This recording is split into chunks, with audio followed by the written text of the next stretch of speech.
Well, hello again, all the boys and girls out there in YouTube land watching. Georgia Beer Reviews back at you today with another one.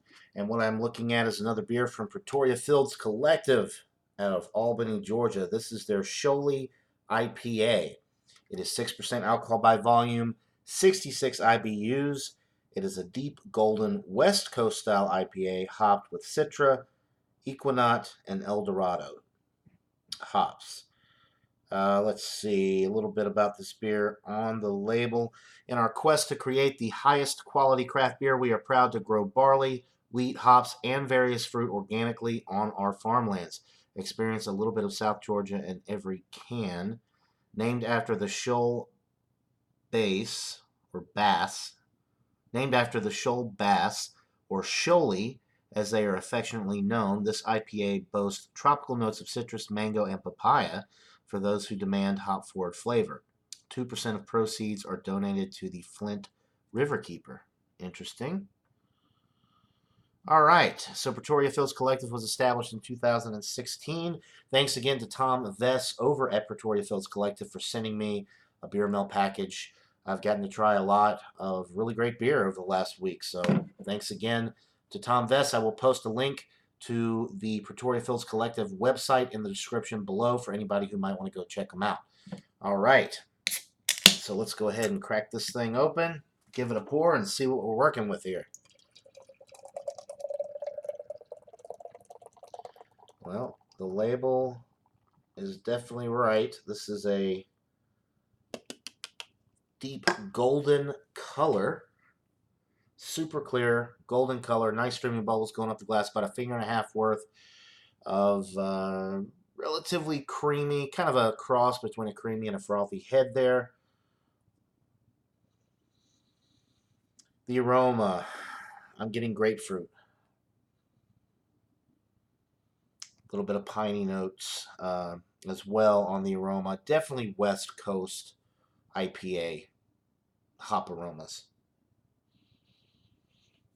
Maybe a little bit of breadiness on the aroma as well. Piney and citrusy. That's what I'm getting. I'm not the biggest fan of West Coast IPAs. I would much rather have the New England style IPAs. I like the more tropical fruit notes. This one does say on the label mango. I'm definitely not getting mango on the aroma, but some nice grapefruit and some piney notes as well. So that's pretty much all I'm getting with the aroma. So without further ado, let's get into this brew. Cheers.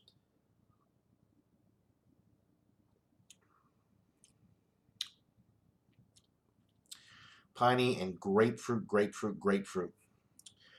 Definitely a lot of citrus, but grapefruit is what I'm getting. I'm not picking up on mango or papaya.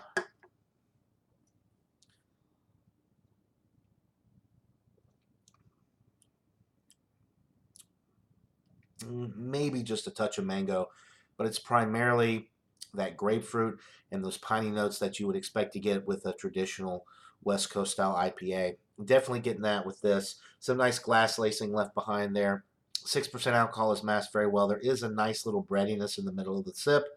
Some nice wheat bread notes in the middle.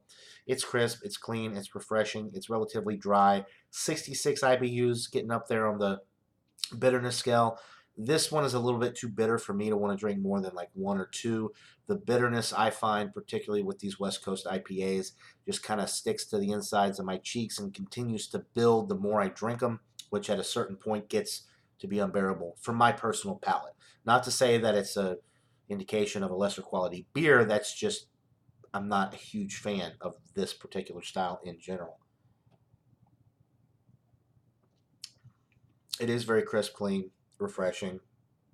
There is that nice breadiness, which kind of balances out that initial hop rush that you get with all those grapefruit, citrusy, and piney notes that are coming through.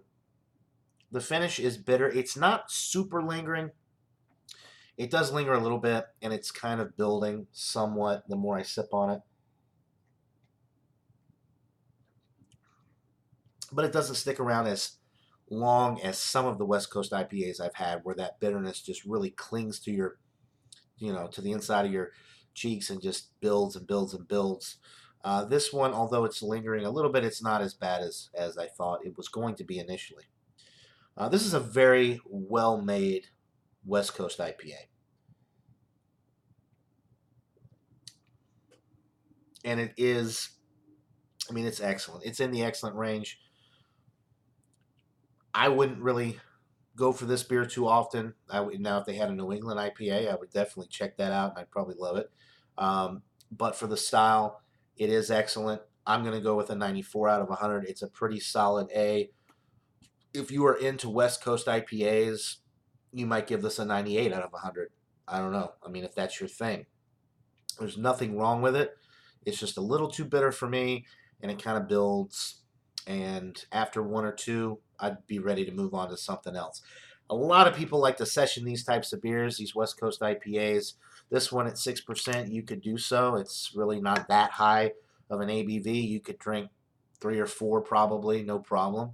I wouldn't do that, like I said, for reasons that I've already stated. But it is an excellent IPA nonetheless. 94 out of 100. Buy it, try it. Let me know what you guys think. Thanks again to Tom Vess from Pretoria Fields Collective for sending me this beer.